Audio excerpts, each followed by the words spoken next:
On January 5th of 2003, the New York Football Giants headed out to San Francisco for an NFC wildcard matchup.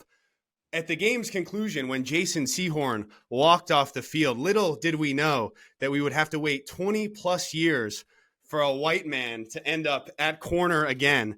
Well, ladies and gentlemen, we finally have our answer, and it is none other than Denver Broncos number 33, Riley Moss, the first white corner to start a game in over 20 years. More importantly, the first guest in the history of Ballin' and Brawlin'. Talk about a couple of feathers in your cap. Riley Moss, welcome to the show.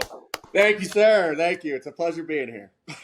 Of course. Thanks for coming on. I didn't even notice. Justin and I got a little bit of a matching thing with our green here. We should have told you to dress Ballin' and Brawlin's accordingly. just, we're drowning in money, so we're repping green today. We're coming for Rogan, as we always say. We should have sent you some merch before we got on here, but yeah. So I know we're only 2 weeks into the season. You're in your second year with the Broncos. How different is, like, on a week-to-week basis? Last year you were more of a special teams guy. Now you're obviously the starting corner. How different is it in terms of, like, your mental and physical preparation week to week, going from a starter as opposed to a backup last year?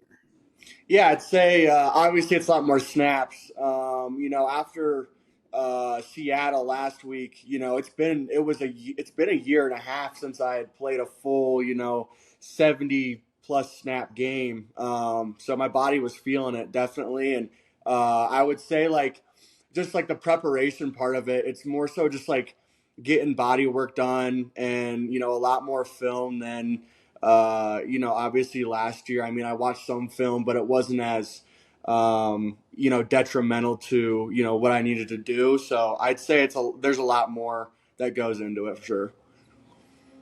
So this offseason, I know your rookie year, you got surgery during camp, so you missed a little bit of time. This year you came in fully healthy, and you were in a position battle all camp.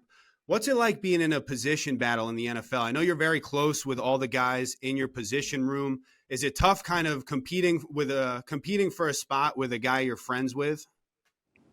Yeah, it's one of those things where we all understand the situation. We understand it's part of our job. And the best thing about a position battle is you really do get better. You're pushing each other a lot more within that position battle. So I think it's kind of game respects game, and you're not wishing badly upon the other people. You guys are all teammates at the end of the day, and it really is just iron sharpens iron. Awesome. So what would you say the biggest improvement you made from your rookie year to year two, and kind of what do you think went in to winning that job this year? Yeah, I think I came from Iowa, and in Iowa, we play a good amount of zone coverage. We would have definitely waxed Wake Forest, any of those boys, ACC, alleged conference. You didn't tell me the kid was funny. I got to get the jab in there, man. You didn't tell me the kid was funny. I think in 2019, I think we would have boat raced you a little bit. I don't know. I would have. Yeah, he does he's a Big Ten West guy, a 10-7. They grind out wins against Purdue, and they get, they storm the field. That type. We're gonna get into the Iowa talk a little bit. I think I was doing some research on you, and by that I mean a little ChatGPT 5 minutes before we got on. But I think were you the lead? You might have been the leading touchdown scorer, I think, in 21. All due respect to the Hawkeye offense, but a couple pick sixes, you might have been the leading touchdown scorer. You know what I mean? And Big Ten West champs, double-digit wins. I mean, what more could you want? You know what I mean? It's great defense. Maybe a 30-point game. That's what I could want. Yeah. Yeah, Hebs, could you imagine us playing in the Big Ten West back in his day? I mean, oh, man. All we got to do is score 14 with our offense, and we win? Oh, my gosh. I don't know if we were really built for the Big Ten, but I think we didn't do so hot against any of the Big Ten teams we played, but we'll move on. We were injured against Michigan State, fully injured. Everybody was out. But we were pretty healthy against Wisconsin the next year. But again, neither here nor there. We're going to cut that part out. So you said, I know in Iowa, you guys played a lot more zone. The NFL, especially with your Vance Joseph scheme, a lot more man-to-man coverage. So is that something you can kind of work on in the offseason? I know that's a very non-ball knower question, but what goes into that transition coming from a more, zone scheme, now having to cover these guys one-on-one? Yeah, I think a lot of it is just like your press coverage, your off man. It's totally different than when you're playing, your true zone. Your eyes are more so on the quarterback, in your zones, and then when you get into this man stuff, it's a lot of obviously on your man and then press coverage, being physical at the line and stuff like that. And I just needed, to kind of grow in press coverage and even off coverage and trust my ability a little bit more. And I did that, a little bit throughout last year, but a lot this offseason OTAs, I kind of grew in that aspect. Awesome.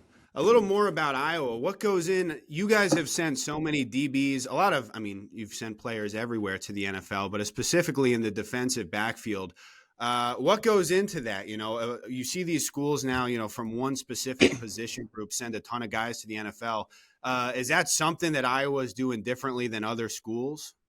I think, the biggest thing is, our DC at Iowa, obviously I'm biased, but he's top 3 DC and DB coach, in the country. And I think part of it too is just our DBs have so much production, and part of that is some of the zone schemes that we have, but also these NFL organizations know like we're getting an Iowa guy who's typically pretty dialed in, and he's not gonna have off field issues, and he's gonna be tougher and piss and compete his ass off. So I think that's one of those things that Iowa has built up, the past 20 plus years with Kirk Ferentz being head coach is, you kind of know what you're going to get from a player from Iowa. Dude, and I will even say that when we were in school, Hebs, Clausen and some of the coaches actually used to go in the offseason to like your guys' spring practices or something like that, or our defensive coaches would, because they said that your guys' like technique and fundamentals were like on point compared to a lot of the programs in the country. Yeah, it was. I mean, I remember at Iowa, we used to have, other Power 5, strength staffs come in and look at our, our weight room and what we're doing there. And then we'd have other Power 5 schools come in and look at our, defensive scheme, what we're doing every day, the drills and stuff, just because, it's one of those things where Iowa is not getting your 4 or 5-star recruits, but, how are they able to compete in the Big Ten and with some of these schools, obviously, you can bash the West all you want, all that stuff, but we're still, we beat Penn State ranked number 2 in the country in 21. Like, how are they doing that compared to the recruits that we get compared to them? So it's like, what sets them apart. And so part of it is just, doing some of the hard shit, a lot and being, really dialed into what we're doing. Yeah, so I played a little bit of fullback back in the day. So all Big Ten teams, Iowa, I'm a major fan of that brand of football. Yes, and it's pretty cool since a lot of pretty much everyone else has gone away from that. So it's cool to see them still have success. Maybe not so much offensive success. That's my last one on that subject. But again, they still run that old school style of ball, and every year they have a top. I remember seeing something last year, man. I think they had like one of the bottom ranked offenses in the country, and then like they still won fucking 10 games. It's pretty unbelievable. Another question about Iowa, your buddy Cooper DeJean recently, he said that he would beat Caitlin Clark one-on-one. I know you have a basketball background as well. You and Caitlin Clark one-on-one to 21. How does it go? I'm thinking, okay, so like back when I played basketball, it was like shut down D, dish the ball out to my boys, gritty, you know what I mean? If you needed a foul guy, it's me, all right? So 1v1, I'm going to hold my own, but I'm not going to be able to score. It'll be transitional points, all right? So it's all going to come from defense. I think she beats me, just straight up with you, because she can shoot literally anywhere. But it's going to be close. For sure. Yeah. Dude, I used to say that I think I like no chance I lose to Caitlin Clark. And the more I'm watching her play in the pros, I'm getting smoked, I think. Dude, it doesn't matter, bro. Breaking news, pal. Yeah. It doesn't matter. So on our 2019 intramural team, the type of player you're describing yourself as, that was a lot like what we had Strnads as. When we would play SAE and Kaisai, we would send him out there, get a couple fouls, rough up the frat star point guard and then head right back to the bench and hand out Gatorade. You know you're trash when you say, "Oh, defensive specialist." Again, all due respect, but Yes. Wait, Yes. Hez, were you on the team with Jesse and them? Were you on that squad, or was that the year No, after? no. That was my freshman year. I don't think I received the invite, so I had to make the team the next year just so I could play on it and be the point guard and feel good about myself. That was the next year we had like Boogie, Quarry, Yeah, Donnie, Manny, yeah. myself, Simpson, quite a roster. But Couple I of just wanted to dogs. ask that. Speaking of Cooper DeJean, you and Cooper DeJean were one of the best backfields in college football a couple years ago. What was that like? Did you guys experience any trash talk? You don't really see many white corners, and that was two white corners on the field at the same time and playing about as well as anyone else in the country, right? So, did you guys experience any trash talk, and kind of what was playing with him like? Yeah, the trash talk really wasn't that bad. I'll be honest with you. Like, once I got going, like my freshman year when I first started, 5 games, there was some banter. Like, obviously, that was early. I honestly, I think I was probably the only white corner in 2018 starting for a Power Five school. So, it was, there was some shit talk, but as I progressed through college, I kind of learned to befriend some of these receivers. I'd hype them up after they'd make they ran a great route. You know what I mean? They get softer as the game goes on, and then that's when you pick them off and kind of shit on them. So it's reverse psychology. Yeah. They get softer as you kind of befriend them. All due respect, I really didn't give a shit whether they were, liking me or not. It was just all to win the game. But the shit talk, I really didn't receive that much once I, started picking guys off and earning some respect. So, but no, playing with Coop, it was fun. It was one of those things where like we really didn't have a weak link in our defensive backfield. We had two great safeties who were guys who did their job, didn't get beat deep, great communication, and then me and Coop were able to just kind of run around and do our thing. So it was, we very rarely gave up, big plays and stuff like that. Who was so obviously the Big Ten? You've got put out some pretty great receivers the last couple years. Who was the best guy you had to guard in your college career? I'd go probably Marvin Harrison Jr. Good With answer. genes like that, I'd probably be that good as well. But uh, lengthy, can run, just great routes, and then he had a great system and great quarterbacks to throw to him. So. For sure. Riley, just going back to a little bit of pro ball talk. What's it like being a corner alongside Pat? Obviously, I'm aware of what's going on, being your teammate, but talking to our big huge fan base and Hebs, what's it like playing corner alongside a guy who I think is the best corner in the league? What's it like through 2 games? What's it been like? It's been good, to be honest with you. I've gotten tested, a decent amount of times, but they're still throwing to Pat's side. I was kind of shocked. I thought I was gonna get, the ball thrown to me a little bit more than I have. And but at the same time, it's like it's cool to be able to have Pat and learn from Pat, every day in practice. And like you said, like I 100% am in agreement. Like he is definitely the best, corner in the league for sure. Yeah, that I was going to ask that too. It's one thing for like the fans to say it, but it's pretty cool. I know I saw a clip going around in the offseason of like pretty much every big time receiver in the league saying that he's the best. Like he's the man right now. He's the best corner. I think he's the highest paid now. So yeah, is it tough? I know like you want to be a badass and be like let's bring it on, target me all game. But is it a little bit, annoying knowing that they're going to target you? I know you said the last couple weeks they've kind of been spreading it out, but does that motivate you going into a game knowing that you're going to be they're going to try to pick on you?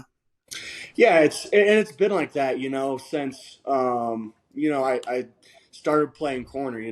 It's you see a white kid out there playing corner. It's check Yeah. fade, and Um, you know, I don't really fit the typical mold. Like, I'm able to run deep with, anyone. No one's going to run past me. And I think, part of it too is going into the game. Like, you can try me and whatever. Like, I'm cool with it because it's more opportunities for me to, get picks and make a play on the ball.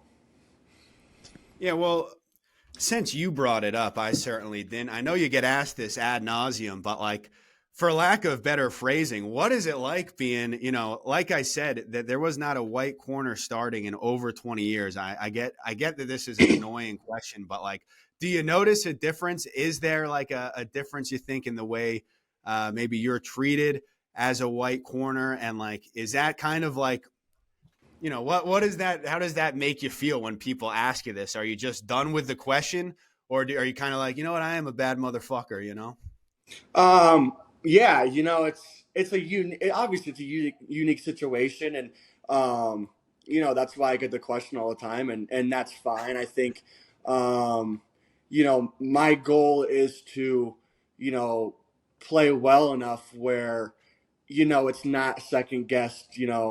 Oh, he's a white guy, he can't play corner. Like, it's one of those things where, I'm trying to build up the brand so these younger kids, can say, I can play whatever position I want to, regardless of how I look, the pigmentation of my skin. It doesn't matter. You know what I mean? Like, if you can go out there and ball, you can ball. And, that's something, that I've been trying to accomplish. And, in high school, I heard, you're not going to get recruited at corner at a Power Five school. And, went to Iowa, did that. You're not going to start corner in the NFL. You'll be a nickel or safety. I've heard that, and here we are, still grinding, still working. So it's one of those things where you can say whatever you want, but you can go and fucking bite me because I'm gonna do my shit. So. You're Hey getting me man, fucking fired up, dude. Again, so were teams looking at you as a safety, or were you a corner all the way through? I remember hearing it was the same exact thing with DeJean this year. Obviously, you were a year earlier, but like you hear all these talking heads just saying, like, for no reason other than the color of your skin, that it's like, well, he's probably going to have to change nickel to safety, like you said, regardless of the outside noise. When you were meeting with teams, did they all see you as a corner? Or did some teams talk about a potential move to safety? It was kind of a toss up. I'd probably say half the teams saw me at corner. Some, and sometimes it's lip service. They're saying, yeah, you could play corner, and then once you get there, it's we're gonna move you somewhere else. I had two top 30 visits. It was Denver and then the Chiefs, and both those teams. From the start said, "Hey, we think you're a corner, absolutely." And I'm glad I ended up in Denver because, they saw me as a corner and have never stopped seeing me as a corner. Love it. hey, speaking of the top 30 visits, Moss, going back to the draft process, what was it like? Like, obviously, I've been a part of that too at the combine, and the interviews they can get a little wild at times. Did you have any interviews where people kind of like tried to press you on the whole fact of, oh, you're a white corner? Like, I'm assuming teams probably did that. Did that happen? Yeah, I mean, like, I remember, I got because you talk on the phone like all the time, even if you didn't, meet in person. I remember talking with, it might have been a DB coach at Minnesota, and one of his first questions was like, "Well, are you going to be able to guard Jefferson every day in practice?" And and I'm like, dude, like, yeah, he's good, but like, I kind of answered it like, yo, like, he gets a scratch on his arm. Is his blood red? Like, my blood is red too. Like, this dude is it's a human being. Yes, he's really freaking good at football.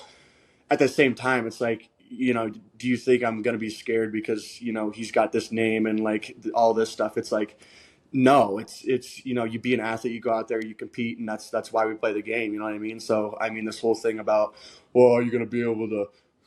Yeah, you can bite me because really it's go out there and compete and see what happens. So Yeah, I feel like most of that noise has to come from, obviously, I can imagine there's a lot of, teasing going on in the locker room, but it's nothing, everyone knows if you can play, you can play. It doesn't really matter. And I'm sure people think that's, especially in the locker room. Like, I can't imagine. You probably get a lot more love than hate for it, right? Because, like, who gives a fuck about the color of your skin? It's about what you do when you're out there on the field. And obviously, you've been balling out thus far. Both your coaches, Sean Payton, Vance Joseph, have been, extremely complimentary of you through these first 2 weeks. How's it been? I know I mentioned this earlier, going from more of a special teams guy to now a starter. How you feeling out there so far? How would you grade your performance? Actually, the leading tackler week 1. Is this part of your game? Are you I know a corner, we're not really looking for you to make 11, 12 tackles, but that's a long-winded question. I apologize. But how would you rate your performance these first 2 weeks?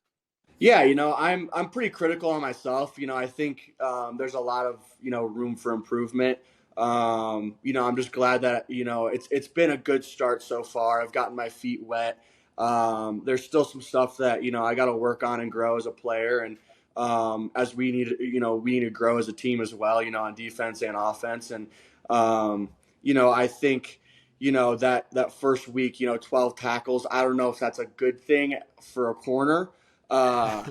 You know what I mean? But, fly around, make tackles and make plays, that's what happens. But, yeah, I don't know if that's a good stat line or not, but it was different this week. So he ran into the old Wake Forest alum, Mr. Kenneth Walker, week 1. He had a good little run. He had a good little game against us. Shout out to our boy K Walk. Another follower of the show. We look forward to having him on as well. Future guest. Book it. Might take him a little bit of time, but we're no pressure there. So again, it's only been a couple weeks. I know you played last year. Have you had your welcome to the NFL moment? I'm sure lining up against DK Metcalf, it's a big boy over there. Have you had that welcome to the NFL moment where you're like, I'm here? So mine was, so I was out 3 weeks after camp last year. I missed the first 3 games. So my first game back was Miami, in Miami last year. And I don't know if you remember that game, but they got after our asses. I mean, they almost set an NFL record on us, and that was my first ever game, playing. I was obviously just special teams, but after the game, I was like, this is nuts. You know what I mean? Like, holy shit. I've come to realize, it's not going to be like that every week. And we had a shitty freaking game that week, but that was definitely my, welcome to the fucking league. Tyreek Hill in person, by the way, fastest human being I've ever seen in my life. Yeah. It still blows my mind pretty much every week, like knowing the type of athletes on the field and seeing the way he runs. But like, it looks like he's playing a different game, just moving at a different speed. It's great. Did you have to cover him at all? No. Okay, no, good. I didn't. Yeah. No, we were double coverage on him, making sure we had someone over the top for sure. There we go. Yeah. Love it. Justin, you got anything here? No, dude. I think we pretty much hit on a bunch of stuff, bro. Appreciate you coming on, Moss. It's an honor for me to be able to be on here with you boys. The honor is all ours. Thank you very much, Mr. Moss. Well, definitely, maybe we can get a reoccurring guest passed to you. We'll see you on the show at another time. But thank you very much. Moss is going to be our Aaron Rodgers to McAfee. You know what I mean? Yeah, we got to have. I love it. I'm there. Our Tuesday recap. Let's do it. Maybe if you not after if you have another Miami game from last year, we might cut it off. Yeah. I appreciate it, bro. Thanks for coming on. Yeah, absolutely. Thanks for having me.